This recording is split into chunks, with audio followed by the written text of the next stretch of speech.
My name is Fletcher, 34 years old, and until I met Sarah, I never thought I'd find love worth fighting for. Growing up with a mother who controlled every aspect of my life left me broken in ways I didn't understand. But there I was on my wedding day, adjusting my tie in front of the mirror, when my phone buzzed. A text from my mother, "Don't expect anyone to come. We decided as a family it's better this way." My perfect day shattered in seconds. Before I tell you how my dream wedding turned into a nightmare, and then something completely unexpected, let me know where you're watching from, and hit that like button. Trust me, what happened next changed everything I thought I knew about family.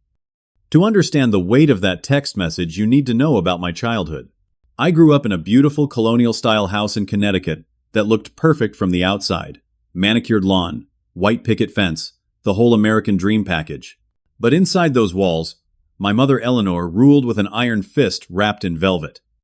Eleanor wasn't physically abusive, which made her manipulation harder to identify and escape. She was a master of emotional control, using guilt, shame, and occasional bursts of affection to keep me dependent on her approval. "No one will ever love you like I do," she would tell me, a phrase I later recognized as a threat, not a comfort. My father William existed in her shadow.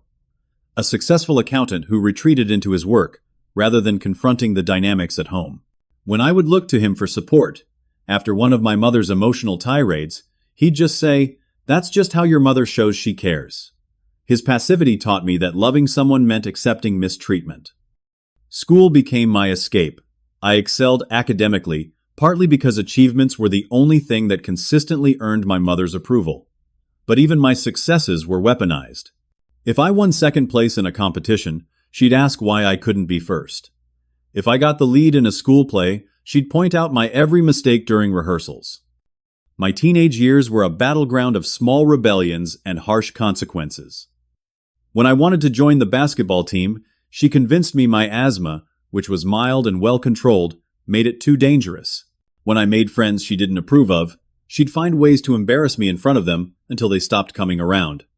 College was my first taste of real freedom. I attended MIT far enough from home to breathe, but close enough that the invisible tether remained. I chose computer science despite my mother insisting I should follow my father into accounting. Those 4 years showed me glimpses of who I could be without her constant presence. But weekend trips home would reset my programming, leaving me anxious and doubting my decisions. After graduation, I made the decision that changed everything. 2W. I accepted a job with a tech startup in Boston instead of returning home to Connecticut. The phone call where I told my parents still echoes in my mind. "So you're abandoning your family for strangers," my mother had said, her voice icy calm. "After everything we've sacrificed for you." Even as a 22-year-old adult with a prestigious degree, her words made me physically ill with guilt. But something had shifted in me during those college years. I recognized the manipulation for what it was, even if I couldn't fully resist it yet. Boston became my sanctuary. 300 miles between us meant I could decline some Sunday dinners. I could make excuses about work when she demanded I come home for random family events. The physical distance helped me build emotional distance too. My relationship with extended family suffered as a consequence. My mother had always been the gatekeeper to the rest of the family. Aunts, uncles, cousins. She controlled the narrative about me, and without my presence to counter her stories, many believed I had become selfish and ungrateful.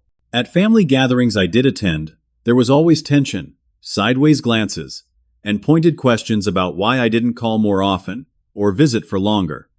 My Aunt Janet was the only one who seemed to see through my mother's manipulation. She would slip me encouraging notes or send texts checking on me when no one was watching. But even she was careful not to openly defy my mother, who had a talent for turning family members against each other. Dating was complicated in those years. My first serious girlfriend in Boston, Melissa, tried to understand the dynamic, but eventually grew tired of my inability to stand firm against my mother's intrusions. "She calls you 6 times a day, Fletcher," she said during our breakup conversation. "And you always answer, no matter what we're doing." She was right. I was still tethered, still seeking approval, even as I claimed independence. 2 more relationships followed similar patterns. My mother would find ways to insert herself, make disparaging comments about my partners, or create emergencies that required my immediate attention whenever I had important plans.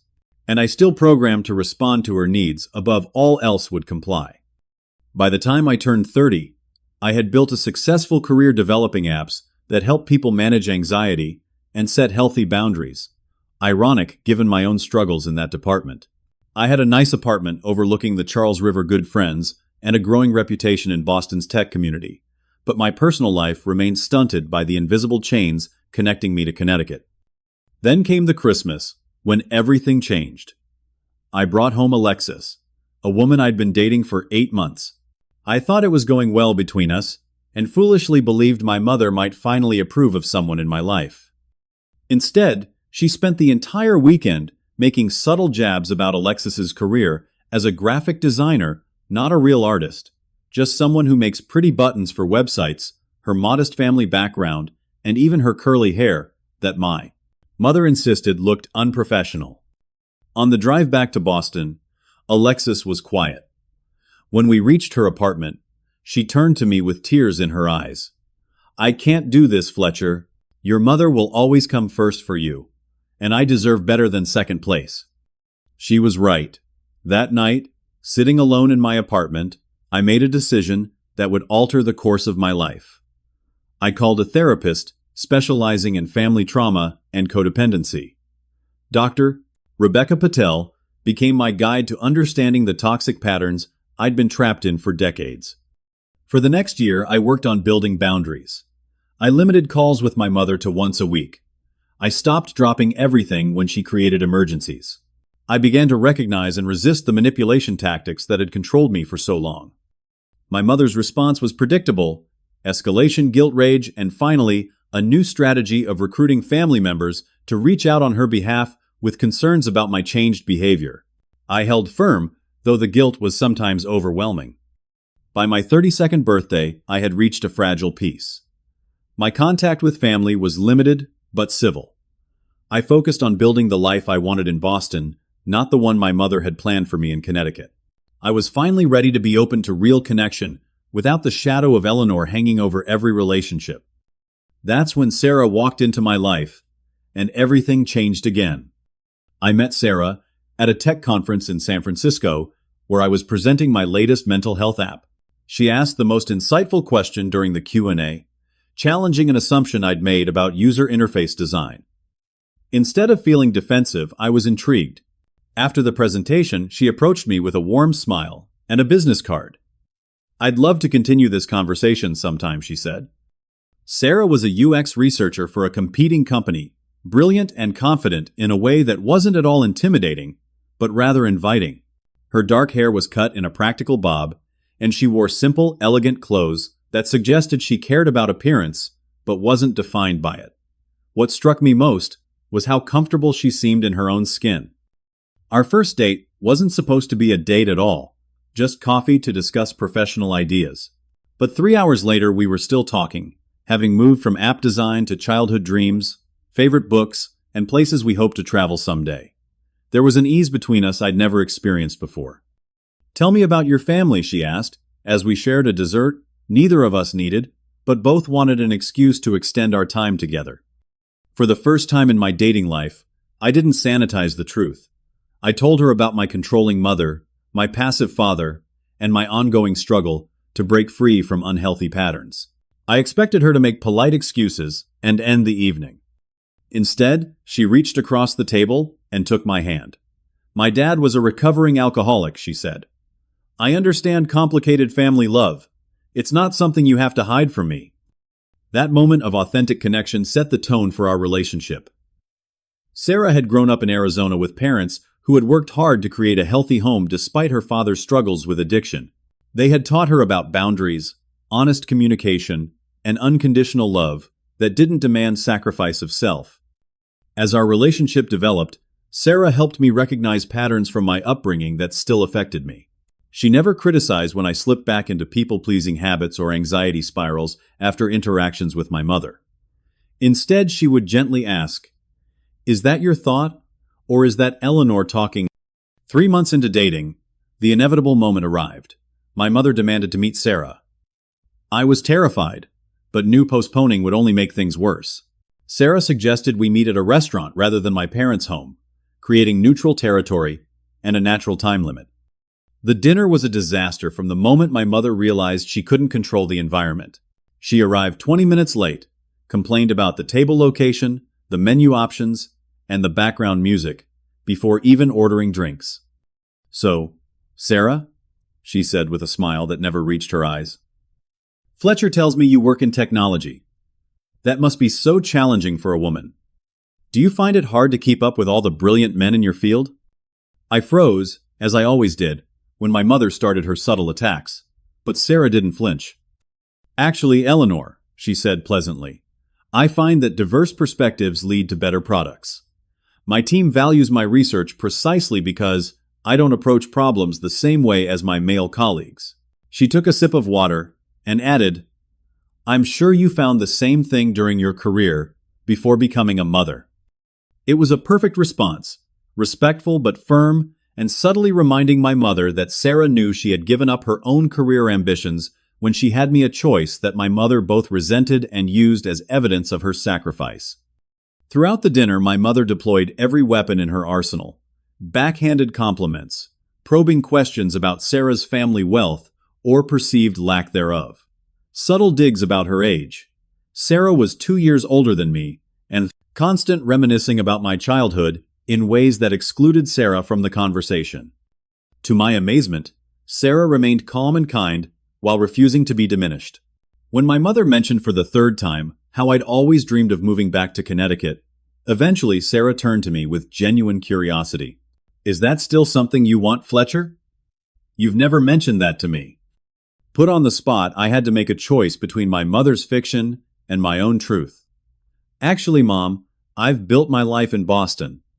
I don't have plans to move back." The look my mother gave me could have frozen the sundae.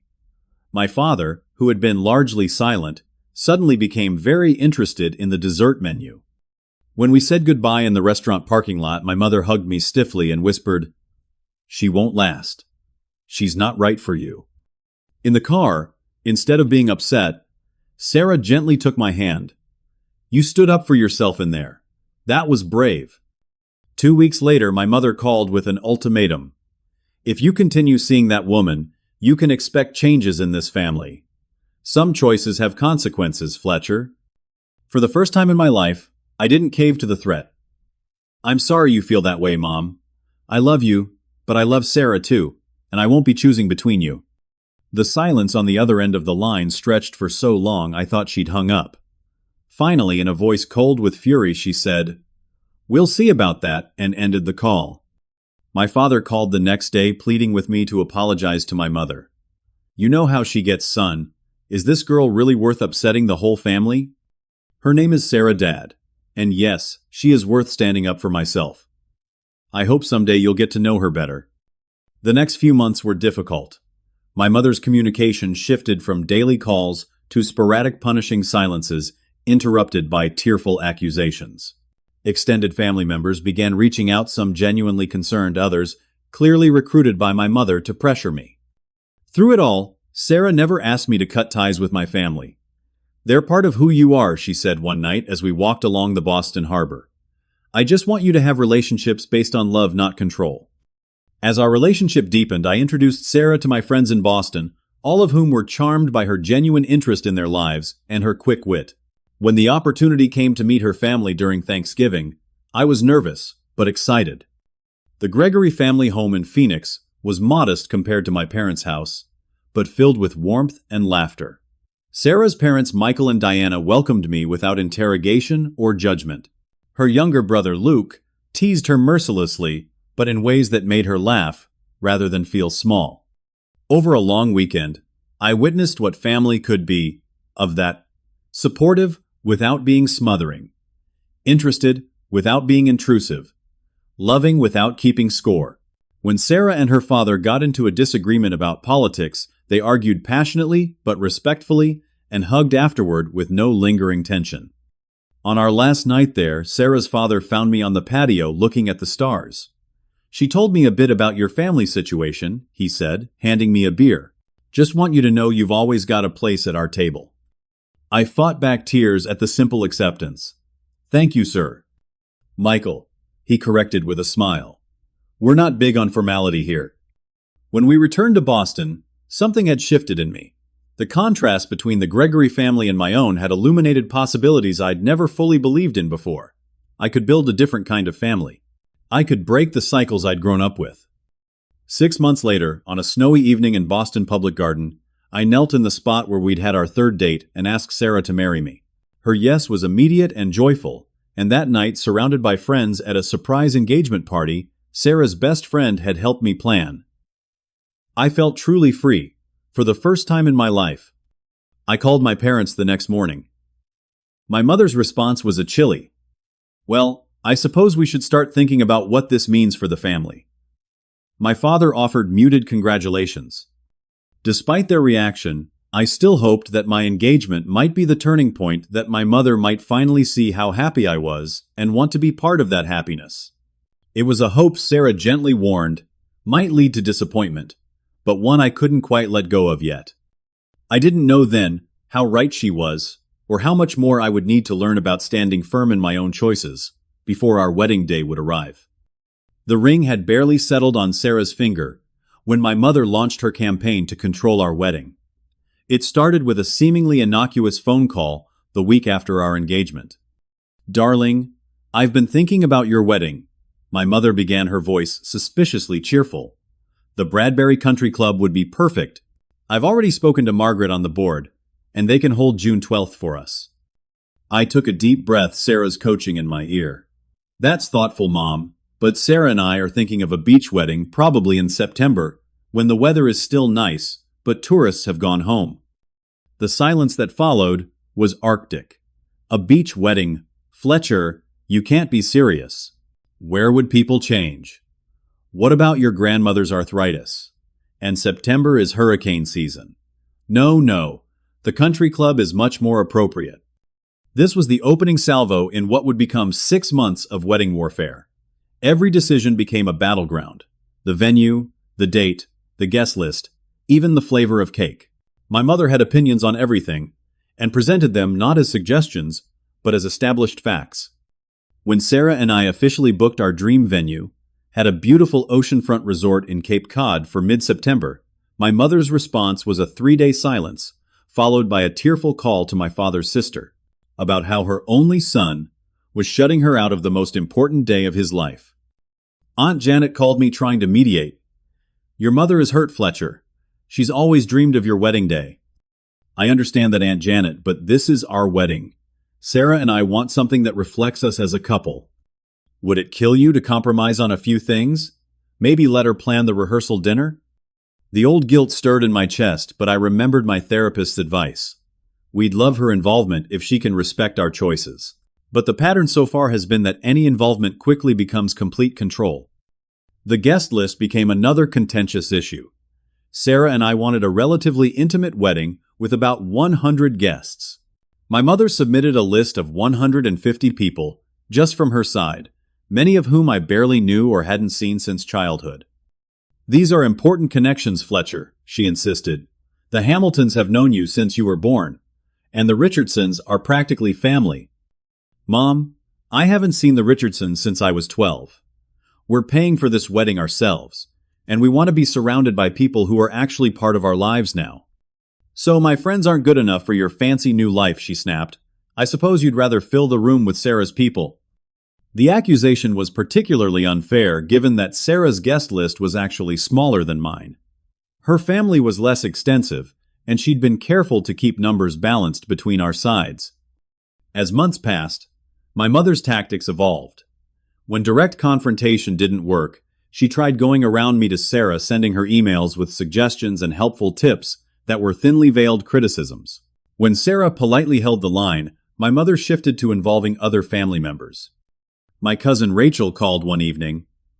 "Fletcher, what's this I hear about Aunt Eleanor not being allowed to invite Uncle Robert and his family? They'd be devastated to miss your wedding." I hadn't even known Uncle Robert wanted to come. He'd barely spoken to me at the last 3 family gatherings. The most painful moment came 4 months before the wedding. Sarah and I had traveled to Connecticut for what I hoped would be a peacemaking dinner. I'd asked my mother to just listen, as we shared some of our plans, hoping that feeling included might soften her opposition. For the first half hour, things went surprisingly well.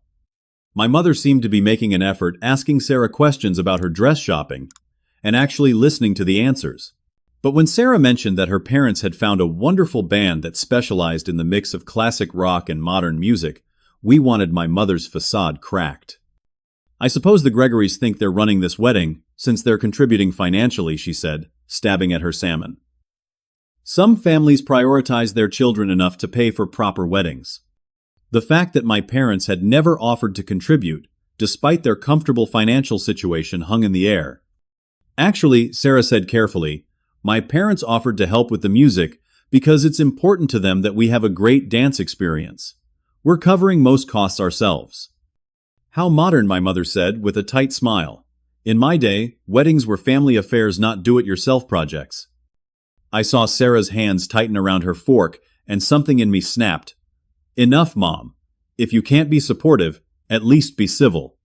Sarah deserves better than this, and frankly, so do I." My mother's face went white. "I see. She's turned you against your own mother. Well, don't expect me to sit by and watch this travesty." "What does that mean?" I asked. "It means I won't attend a wedding that completely disregards my input and feelings. And I suspect many family members will feel the same way." The drive back to Boston that night was quiet. Sarah finally broke the silence as we crossed the state line. "She might actually boycott our wedding, Fletcher." "She's bluffing," I said, with more confidence than I felt. She'd never miss the chance to criticize everything in person. But the next day, I received emails from 2 aunts and an uncle expressing concerns about the wedding plans and suggesting we should consider Eleanor's feelings more carefully. The campaign had begun. As the RSVPs started coming in, a pattern emerged. Sarah's side promptly returned their cards with enthusiastic notes and offers to help. My side was conspicuously slow to respond. By 8 weeks before the wedding, only a handful of my extended family had confirmed attendance. Sarah found me one night staring at the RSVP list, a lump in my throat. "I'm so sorry," I said. "I never thought they'd actually choose her over us." Sarah wrapped her arms around me. "The people who matter will be there, and this day is about us, not them."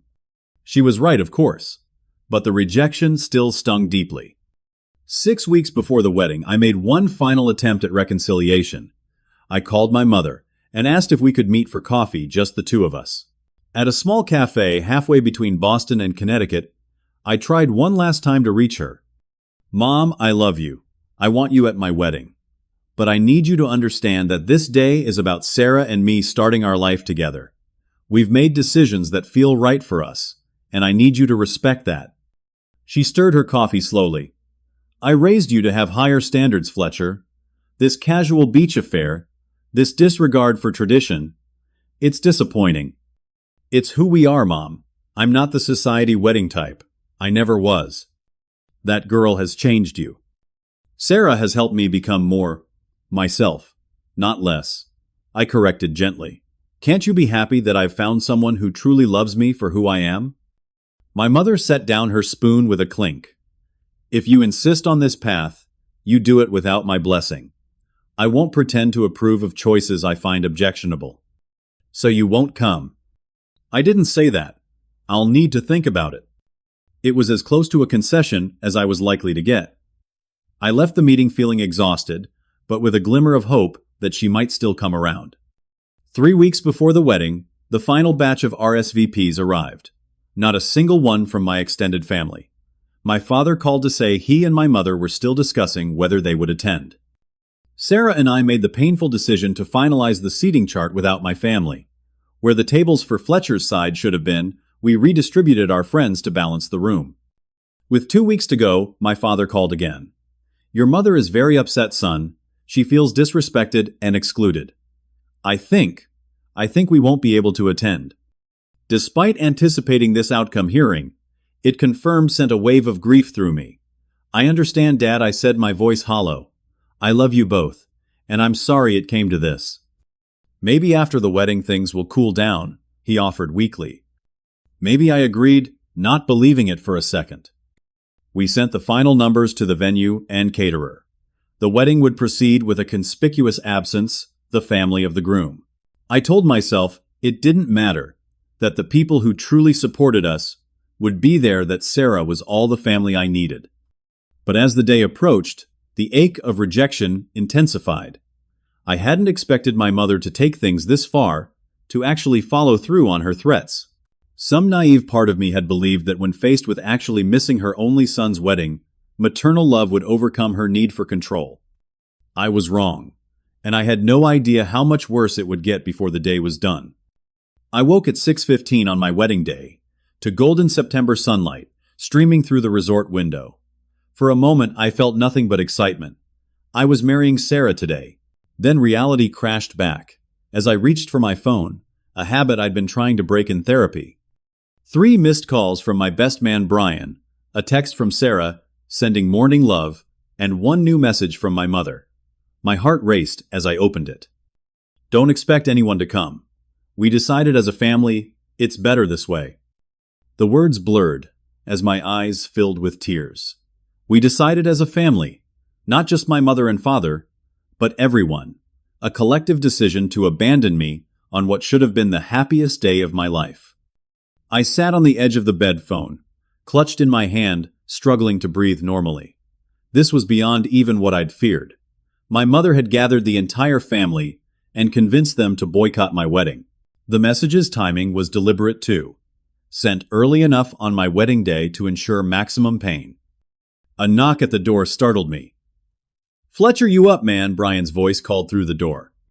I wiped my eyes quickly and let him in. Brian took one look at my face and knew. What happened? I showed him the text. His expression darkened as he read it. "Jesus, Fletcher, I'm so sorry. She won. She actually turned everyone against me." Brian put his hands on my shoulders. "Listen to me. She only wins if you let this ruin today. You're marrying an amazing woman in 6 hours. That's what matters." He was right, but the hollow feeling in my chest wouldn't subside. As the other groomsmen arrived with coffee and breakfast, I tried to put on a brave face. We went through the motions of getting ready, shaving, styling hair, bad jokes about my last day of freedom. But when they stepped out to get dressed in their suits, I found myself alone again, staring at my reflection in the bathroom mirror. The man looking back at me seemed lost, his eyes shadowed with grief beneath the surface excitement. "Should I tell Sarah?" I whispered to my reflection. Would knowing about the text cast a pall over her mourning? Would keeping it from her be starting our marriage with a lie of omission? A soft knock interrupted my thoughts. "Fletcher, it's Michael, Sarah's dad. Got a minute?" I opened the door to find Sarah's father looking distinguished in his charcoal suit, his kind eyes concerned. "The boys said you might need a little pep talk. Something about family drama." Wordlessly, I handed him my phone with the text still displayed. He read it, his expression hardening slightly before he handed the phone back.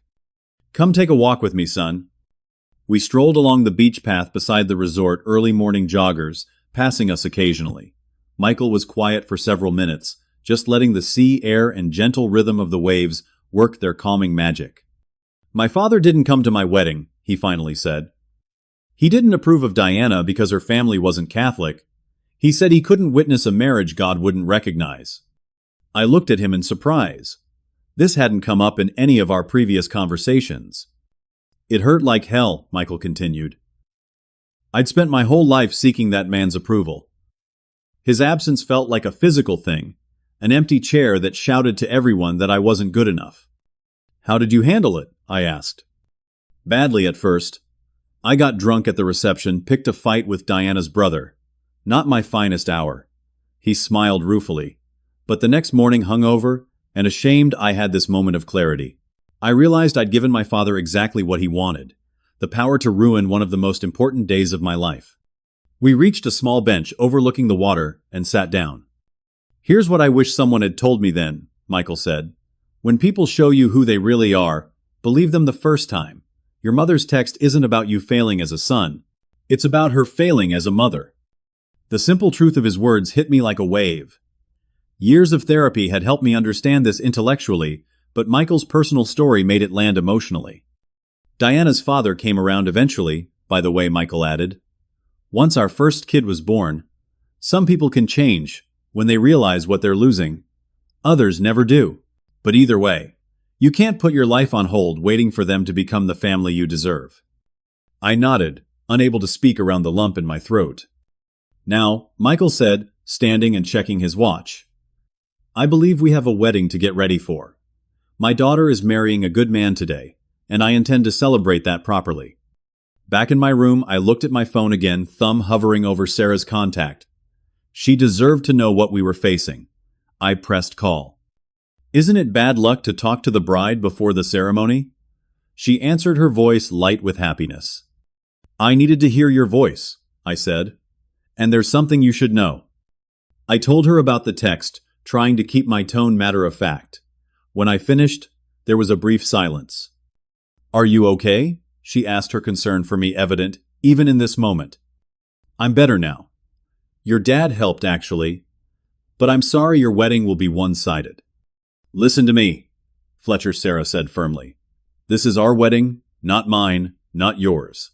The only people who need to be there are you and me. Everyone else is just a witness to something that's already true. Her words were like a lifeline pulling me back to what mattered. I love you, I said simply. I love you too. Now go finish getting handsome. I'll see you at the altar. After hanging up, I felt steadier. I opened Instagram absently, scrolling through congratulatory messages from friends. And then I saw it, a post from my cousin Anthony that had been tagged by several family members. A group photo on a pristine beach, the white sand unmistakably, not Cape Cod, but somewhere tropical. My entire extended family, aunts, uncles, cousins, and centered in the frame my parents. My mother in a flowery resort dress, looking triumphant. The location tag read, Private Beach, Maui, Hawaii. The caption froze my blood, finally together. Family is everything. I stared at the image, uncomprehending at first. Then the realization hit me like a physical blow. This wasn't just a boycott. My mother had organized a family trip to Hawaii, specifically scheduled to conflict with my wedding. This was a deliberate, coordinated action to show me that I was replaceable, that the family could be finally together without me. The room spun around me as I sank onto the bed. This went beyond manipulation into something darker, more vindictive.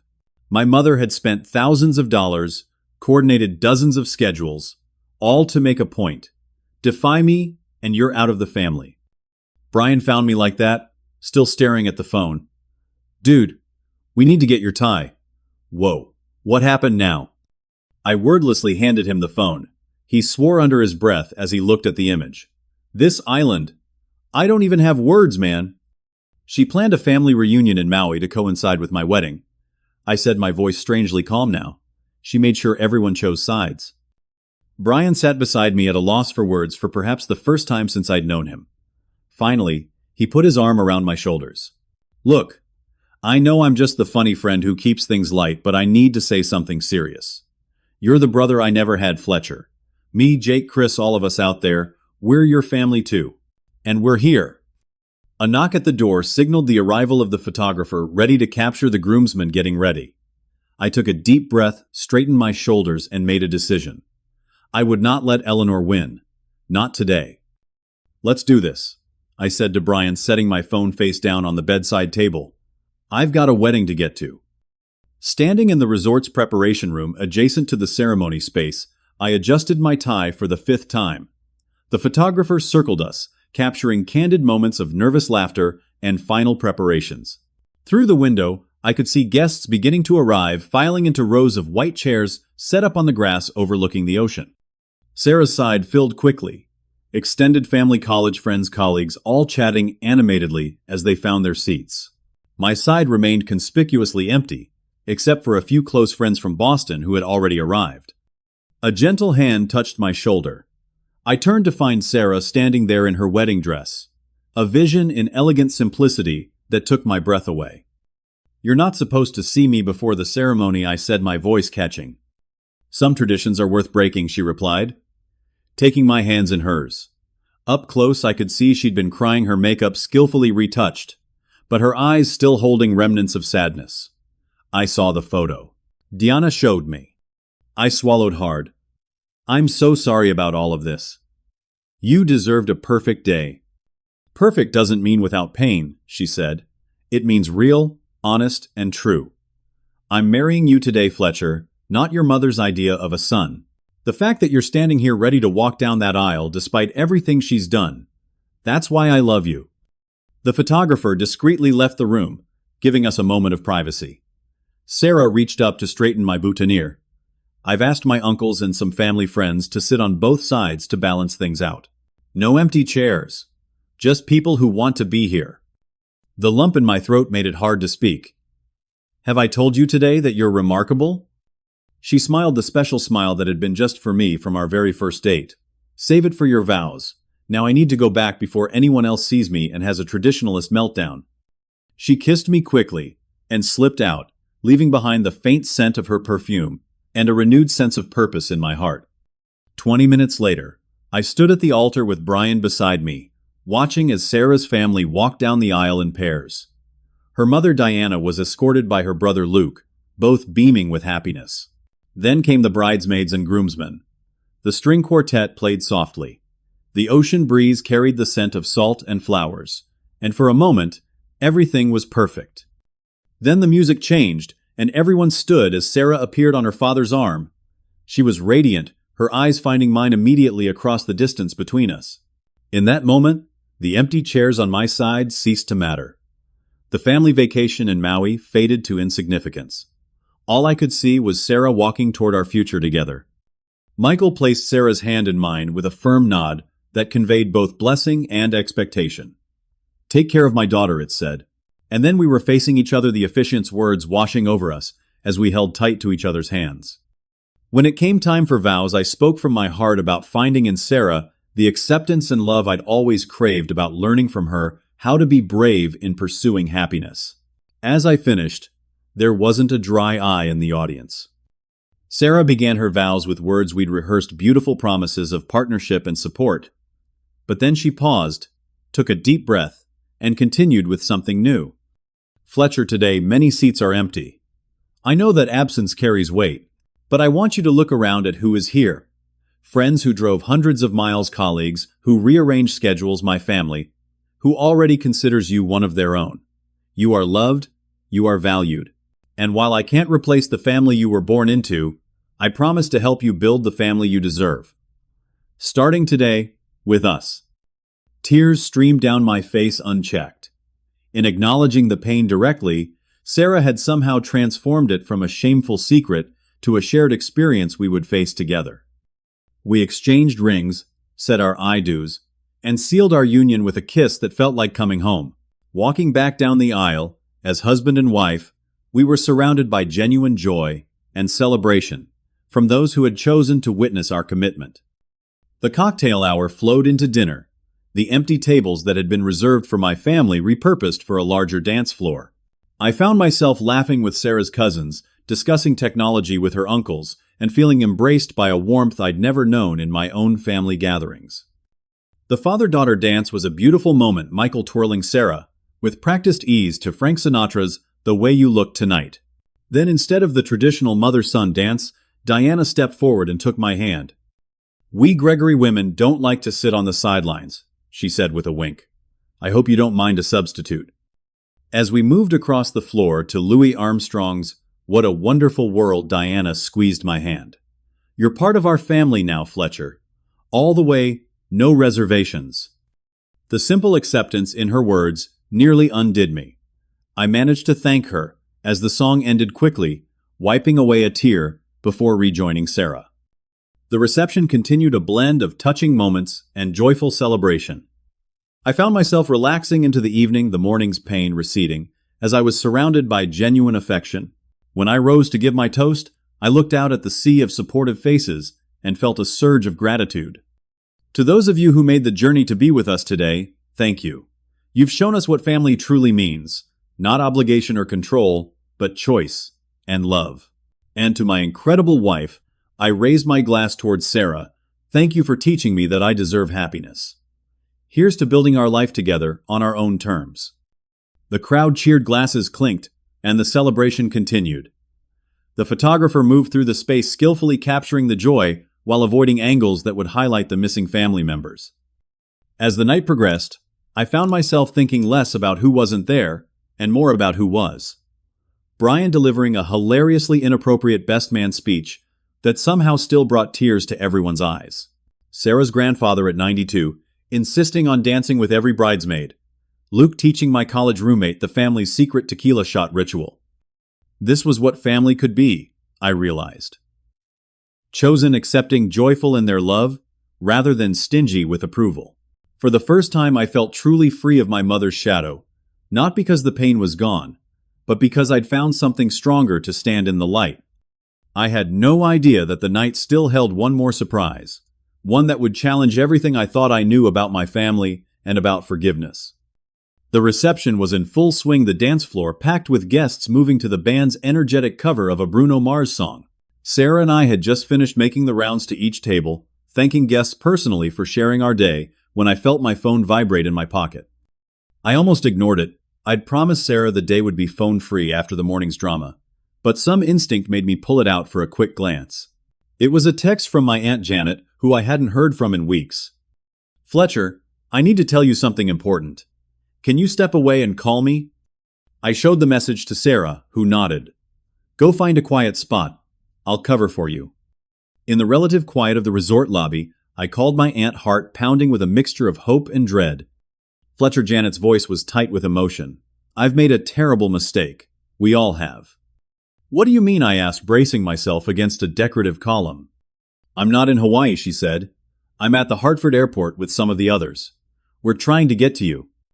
My mind reeled. "I don't understand. I saw the photo. Everyone's in Maui." "Not everyone. Not anymore." Janet's voice cracked. "There was a huge fight this morning. Your mother showed everyone the text she sent you bragging about how she was teaching you a lesson. Anthony lost it. He said what she was doing was cruel and manipulative." Rachel backed him up. "It got ugly, Fletcher." I sank into a nearby chair trying to process what she was saying. "So what happened?" "Your mother gave an ultimatum. Either we support her position completely, or we're betraying the entire family. Anthony told her she was the one betraying family by forcing everyone to choose. He and Rachel said they were going to try to make it to your wedding and your mother." Janet hesitated. "What did she do?"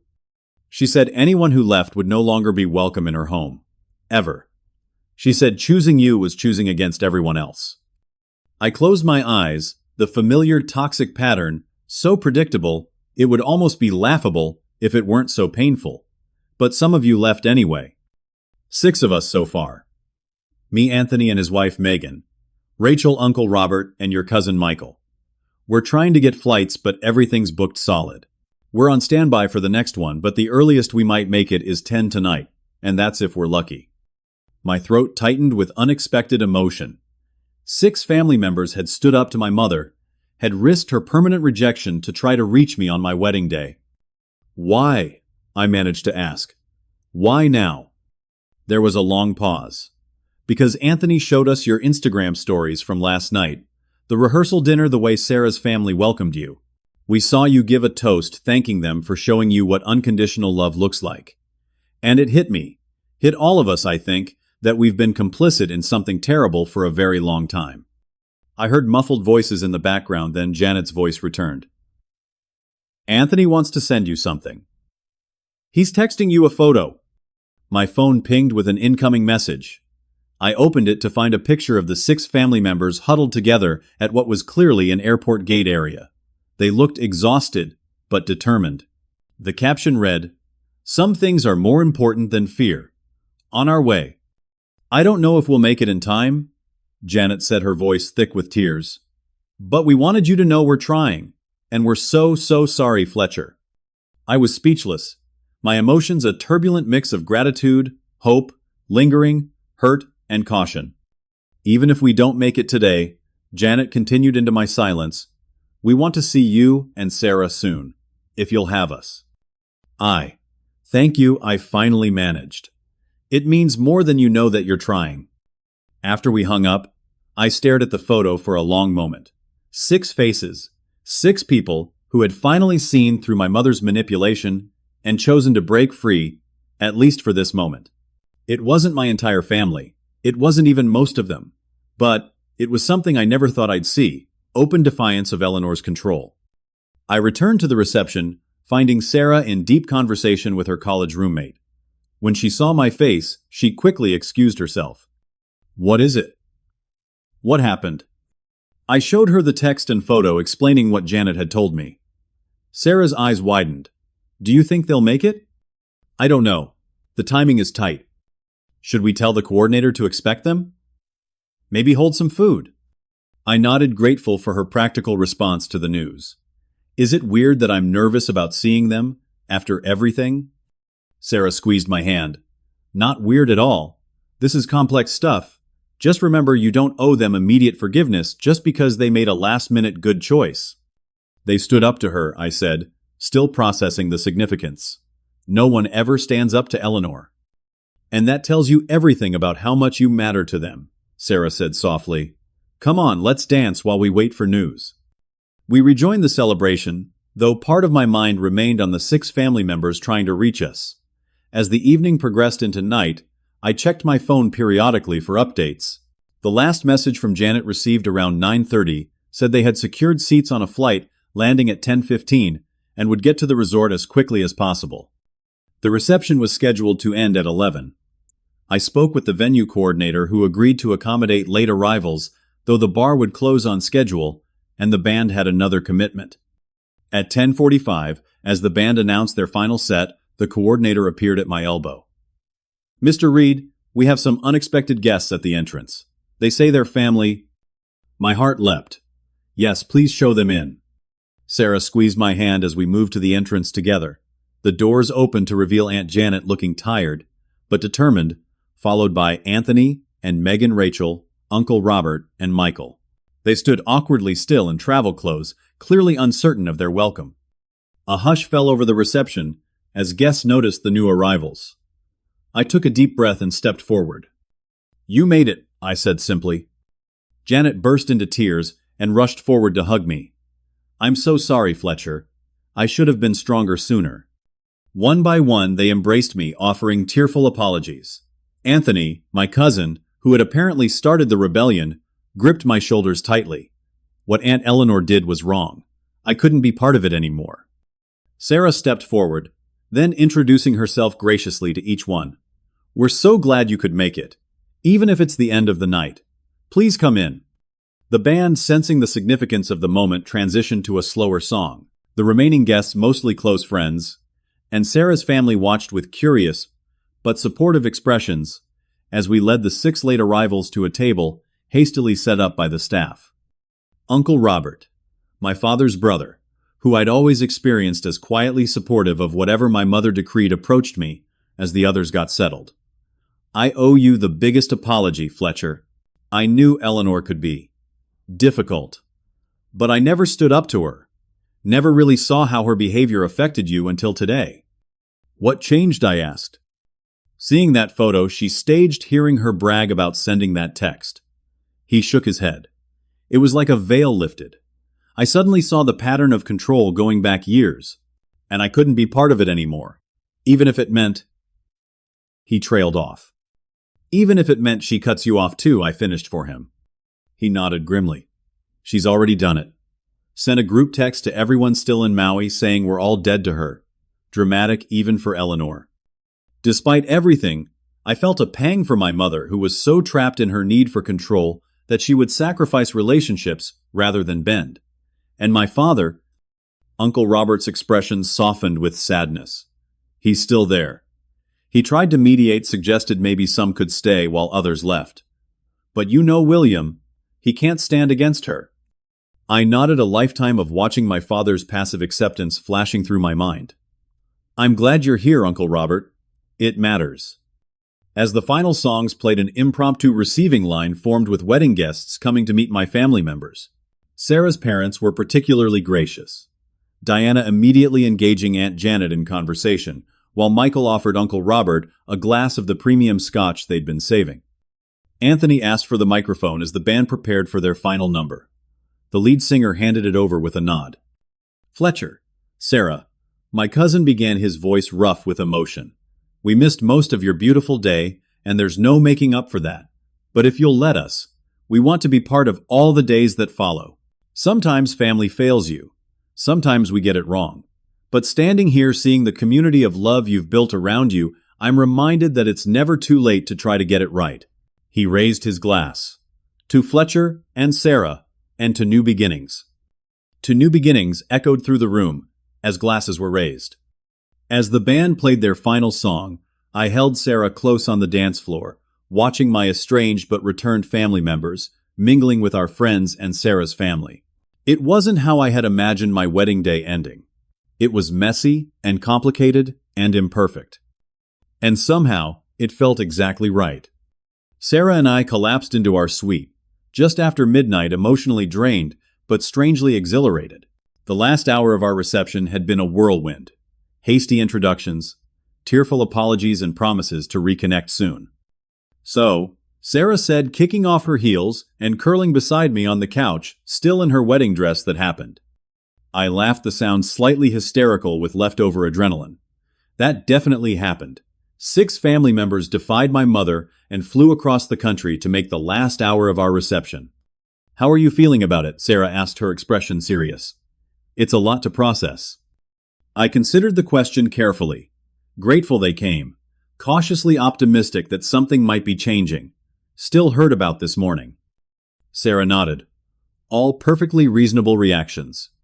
You don't have to figure it all out tonight. We fell asleep in each other's arms, wedding clothes half discarded, too exhausted for anything more romantic than whispered, I love yous, as consciousness faded.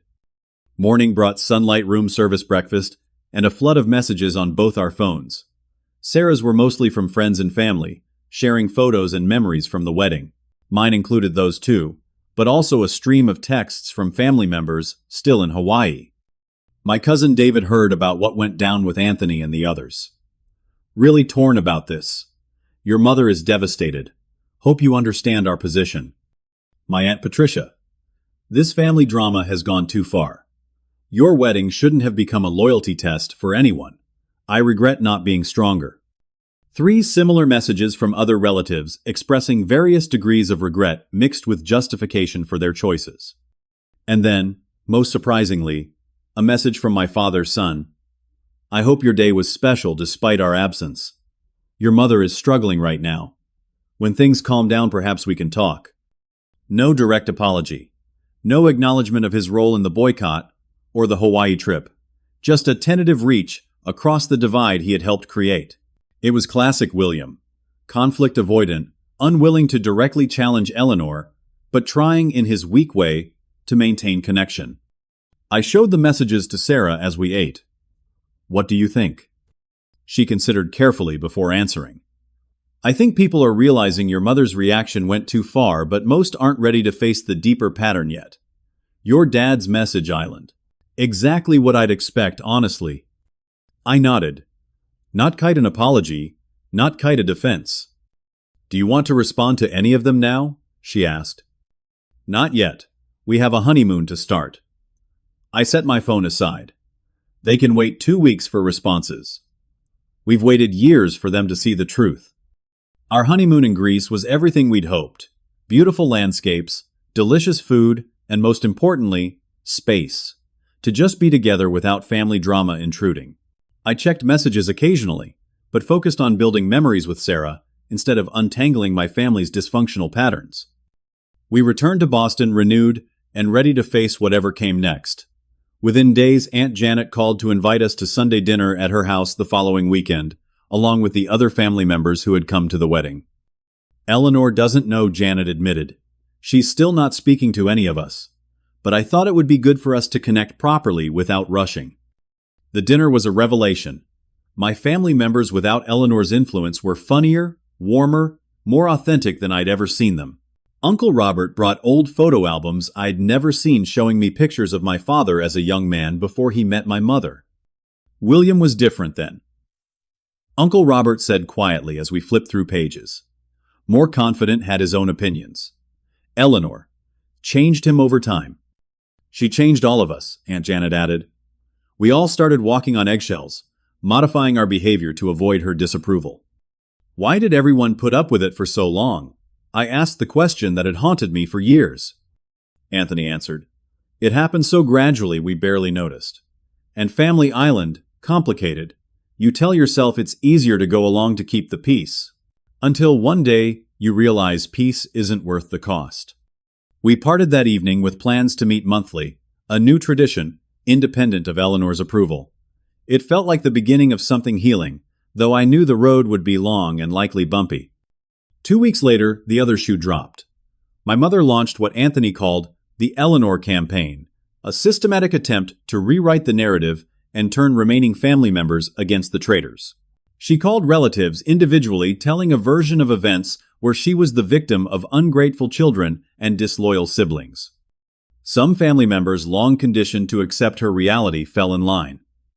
Others started to see the manipulation for what it was. Family alliances shifted, tensions grew, and for a while it seemed the entire extended family might fracture permanently. Through it all, Sarah was my anchor. This isn't about you, she reminded me. This is Eleanor fighting to maintain control as it slips away. After 3 months of chaos, my father reached out again, suggesting we meet for lunch when he was in Boston for a conference. Without Eleanor, I agreed with cautious optimism. The man who met me at the restaurant looked older, more tired than I remembered. Your mother doesn't know I'm here, he said after awkward greetings. She wouldn't approve. I figured, I replied, studying him across the table. Are you okay, Dad? He seemed startled by the question. I'm managing. The house island. Tense these days. I can imagine. He fiddled with his water glass. She's hurt Fletcher. She feels betrayed by everyone. I took a deep breath. Dad, she organized a family vacation specifically to boycott my wedding, then sent me a cruel text to make sure I knew about it. Those aren't the actions of someone who's just hurt. Those are the actions of someone trying to cause pain. He flinched, but didn't deny it. She's not always rational when she feels threatened. And that's been the pattern my whole life, I said gently. She feels threatened by independence, by boundaries, by relationships she doesn't control. And instead of working on her insecurities, she punishes everyone around her until they fall in line. My father was silent for a long moment. I've enabled it, he finally said, so quietly, I almost missed it. All these years. It was the closest to insight I'd ever heard from him. Yes, I agreed. You have. I don't know how to stop, or if I even can, at this point. The admission broke my heart. My father, trapped in a marriage where peace depended on complete surrender, couldn't even imagine another way of living. Have you ever considered therapy, Dad, either for yourself or as a couple? He shook his head. Eleanor would never agree to that. She doesn't believe in airing family business to strangers. Then maybe just for you, I suggested. To have someone to talk to. He didn't commit to anything, but he did ask to see wedding photos and listened with genuine interest as I showed him images on my phone. When we parted, he hugged me awkwardly. I'm glad you found Sarah, he said. She seems to make you happy in a way your mother and I never managed to do. It wasn't dramatic reconciliation, but it was something real. Perhaps the most honest conversation we'd ever had. As months passed, a new normal emerged. The family effectively split into camps, those who remained firmly under Eleanor's influence, and those who chose to build relationships independent of her approval. My father existed uncomfortably between worlds, occasionally meeting me for lunch, or calling when Eleanor was out, but always returning to his role as her loyal defender in family disputes. Sarah and I hosted our first Thanksgiving that November, gathering our chosen family in our apartment. Aunt Janet, Uncle Robert, Anthony, and Megan, Rachel, and cousin Michael joined us along with several of our closest friends. Sarah's parents flew in from Arizona. The table was crowded, loud, and joyful. To family we choose Brian toasted, raising his glass. And to Fletcher and Sarah, who taught us all what courage looks like. A week later, I received an email from my mother, the first direct communication since the wedding day text. The subject line read simply, reconciliation. The message inside was pure Eleanor. I understand there have been misunderstandings and hurt feelings on all sides. I'm willing to move forward if you are prepared to put this unfortunate episode behind us. Your father and I could visit for Christmas if you're ready to return to the family. No apology, no acknowledgement of her actions or their impact, Just an expectation that I would gratefully accept her conditional offer of reconciliation on her terms. After discussing it with Sarah and my therapist, I sent a measured response. Mom, I appreciate you reaching out. I'm open to rebuilding our relationship, but not by pretending the past didn't happen. If you'd like to visit Sarah, and I would welcome that, but with some boundaries in place, we can discuss those if you're interested in moving forward with honesty rather than just appearances. Her reply was swift and cold. I see Sarah's influence continues to turn you against your family. Perhaps when you're ready to be reasonable, we can try again. It hurt but less than it once would have. I was learning that my mother's definition of love had always been conditional, and her idea of family was based on control rather than connection. The realization was painful, but ultimately freeing. Life moved forward. Sarah and I bought a small house in a Boston suburb. I continue developing mental health apps now with a clearer understanding of their importance. Sarah's research gained recognition in her field. We built a community of friends and chosen family around us, celebrating holidays and ordinary Tuesdays with equal enthusiasm. 18 months after our wedding, Sarah and I sat on our back porch, watching fireflies in the summer evening. She took my hand, placed it on her stomach, and smiled. We're going to need to convert the home office to a nursery. Joy, unlike anything I'd ever known, flooded through me. You're pregnant. She nodded, tears in her eyes. 8 weeks. I took the test yesterday, had it confirmed today. As we celebrated and dreamed about our future child, I felt a familiar anxiety stir. I don't know how to be a parent, I admitted. My models weren't exactly healthy. Sarah leaned against me. That's why you'll be an amazing father. You know exactly what not to do. She was right. I had spent my entire adulthood learning to recognize and heal from unhealthy patterns. Now I had the opportunity to break the cycle completely, to create a family environment based on acceptance rather than control, support rather than manipulation, love without conditions. I called Janet and Anthony first, with our news, then Sarah's parents. We debated whether to tell my parents, eventually deciding I would call my father when he was likely to be alone. His genuine joy at the news was touching, though, tinged with sadness when he asked if I would tell my mother. I'm not sure yet, I answered honestly. I need to think about what role I want her to have in our child's life, if any. She is your mother, Fletcher, he said quietly, for all her faults. Yes, she island, and this baby will be my child. I have a responsibility to protect them from the same dynamics that hurt me. It was a boundary that would have been impossible for me to set just a few years earlier. Growth indeed. When our daughter Lily was born the following spring, my father came to the hospital alone, bearing gifts and a letter from my mother. I read it after he left, a mixture of congratulations and subtle guilt trips about denying her access to her grandchild. I filed it away without responding immediately, focusing instead on the miracle of our healthy baby girl. In the quiet hours of early parenthood, rocking Lily, while Sarah slept, I reflected on the journey that had brought me here.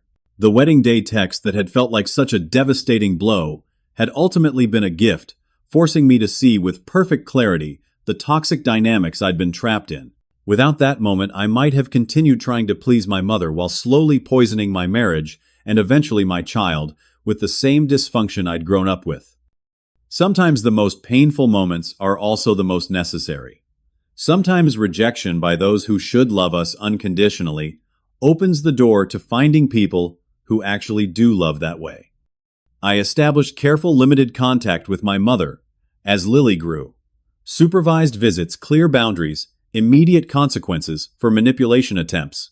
It wasn't the reconciliation she wanted, but it was the relationship I could safely offer. My father seemed to understand in his way, though he remained unable to break free himself. The family members who had come to our wedding became important figures in Lily's life. Aunt Janet as the doting honorary grandmother, Anthony and Megan's kids as cousin-like playmates. We celebrated holidays together, shared milestones, built new traditions untainted by old patterns. The text I had received on my wedding morning, "Don't expect anyone to come. We decided as a family it's better this way," had been meant to devastate me. Instead, it had clarified exactly what I needed to leave behind to build the life and family I deserved. As I watched Lily sleeping peacefully in her crib tonight, I'm filled with gratitude for the journey that brought me here, painful, though parts of it were. The empty chairs at our wedding led to a full heart and home now. The rejection opened the door to genuine acceptance. The broken family ties created space for stronger ones to grow. Sometimes the family we're born into fails us, but if we're brave enough to keep our hearts open, we find the family we're meant to have. Have you ever had to set boundaries with family members for your own well-being? How did you handle that difficult balance between honoring family connections and protecting your mental health? Share your experiences in the comments below. And if this story resonated with you, please hit the like button, subscribe to hear more stories like this, and share with someone who might need to hear that family is about love, not control. Thank you for listening, and remember, you deserve people in your life who choose to show up for you even when it's difficult.